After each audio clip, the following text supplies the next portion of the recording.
మీ అవ్వ చూడు అంత ఆగమాగం మాటలు మాట్లాడుతాంది.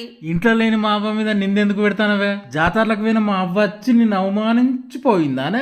ఇక చూడు ఏమని రాసిందో. అంతలా ఏం రాసిందో ఇనబెట్టు.